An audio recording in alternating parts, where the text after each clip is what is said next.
Meus irmãos, para que nós venhamos a falar sobre a vinda de Jesus, a sua segunda vinda, eu quero esclarecer aqui algumas coisas. A primeira é que existem pelo menos 4 posições a respeito da vinda do Filho do Homem. Existe uma posição chamada dispensacionalismo, que dentro dessa posição existe uma variação dentro dela, mas basicamente ela diz o seguinte: olha, antes da grande tribulação, o Senhor Jesus vem até os ares e rapta a sua igreja, ou arrebata a sua igreja. E aí se dá início à grande tribulação. Esse é o pensamento dispensacionalista de forma bem rasa.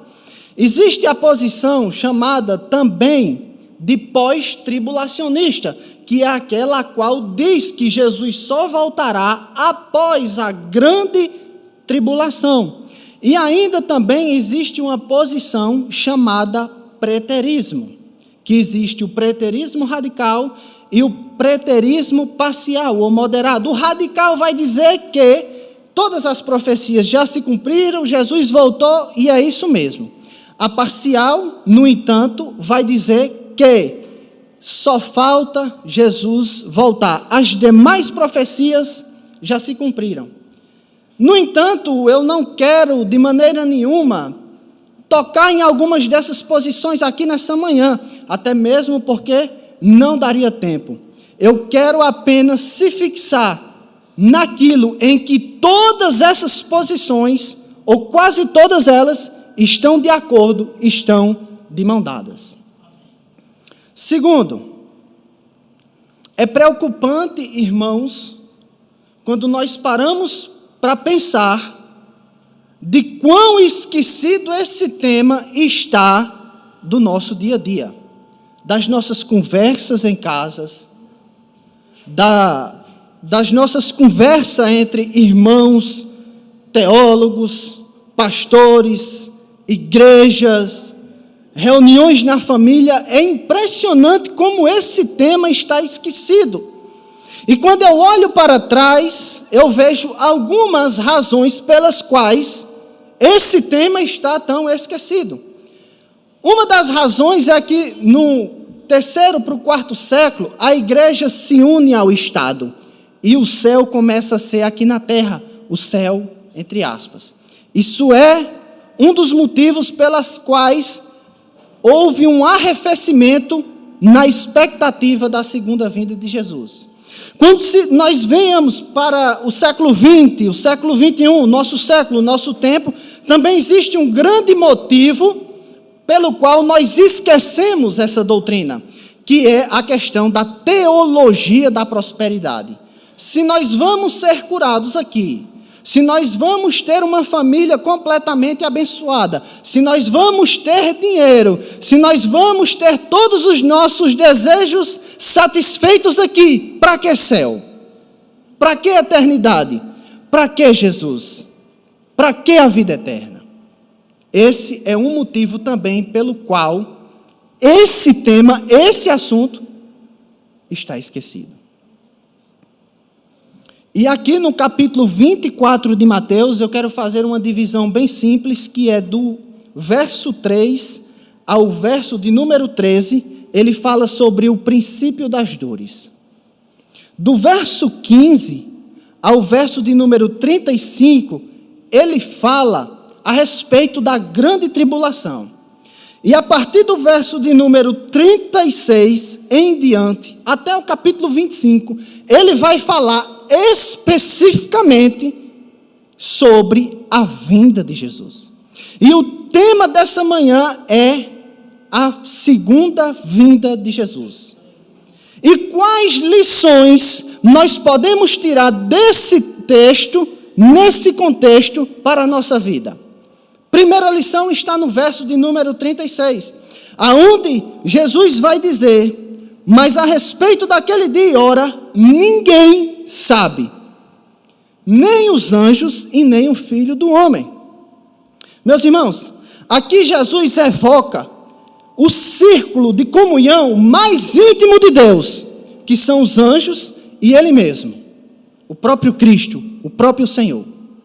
Os anjos, quando nós lemos, Isaías, capítulo 6, do verso 1 ao verso 3, nós vamos ver os serafins adorando a Deus em sua majestade. É uma visão esplendorosa, ou seja, os anjos estão muito próximos em adoração a Deus.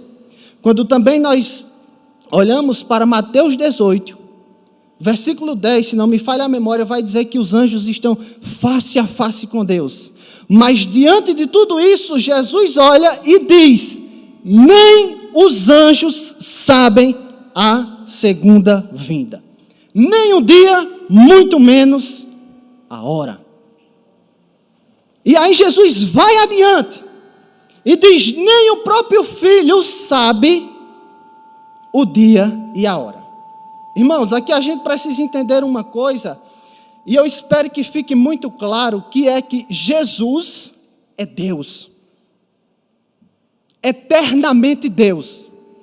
E para que nós venhamos entender essa declaração de Jesus, é que em sua humilhação e em sua encarnação, Jesus, apesar de ser Deus, ele se esvazia dos seus atributos. Não é que ele deixa de ser Deus, é que ele não faz uso constante dos seus atributos.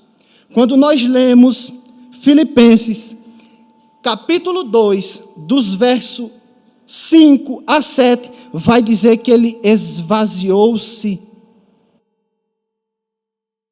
Ou seja, ele não fez uso dos seus atributos. Não é que ele deixou de ser Deus, mas é que ele não fez uso dos seus atributos. Então, Jesus é uma pessoa que tem duas naturezas, a humana e a divina, e portanto aqui ele não fez uso dos seus atributos, e ele disse: nem o Filho sabe o dia e nem a hora. Hebreus, capítulo 5, versículo de número 8, também vai dizer que o Filho aprendeu a obedecer em todas as coisas. Então, tudo isso corrobora e mostra que em sua humilhação, não é que ele tenha deixado de ser Deus, mas é que ele não fez uso dos seus atributos. E por isso ele disse que não sabia o dia da sua volta. Aqui nós já aprendemos logo de cara uma coisa muito interessante, é que ao longo da história da igreja, dois grupos religiosos, Testemunha de Jeová e o Adventismo do sétimo dia, no seu nascedouro, marcaram a segunda vinda de Jesus. E é tanto que os adventistas depois escreveram um livro, O Grande Desapontamento. E se você quiser pesquisar depois. Ou seja, marcar o dia, marcar a hora, marcar a estação da vinda de Jesus é claramente um erro gravíssimo. É uma heresia. Porque o próprio Jesus deixou muito claro: ninguém sabe o dia e a hora. Portanto, meus irmãos, nós devemos conviver com essa dúvida, mas uma dúvida de expectativa, uma dúvida de esperança, uma dúvida a qual não nos deve perturbar. E não se engane, irmãos, ainda hoje, eu fui na internet e vi que ainda hoje tem pessoas marcando o dia e a hora da vinda de Jesus. Parece que o pessoal não cansa de errar numa coisa tão clara. Nenhum profeta, nenhum mestre, nenhum doutor, nenhum teólogo, nenhum pastor, nenhum sacerdote, nenhum rei, ninguém, absolutamente ninguém sabe desse dia e dessa hora. Portanto, nós devemos esperar ansiosamente todos os dias por esse grande dia.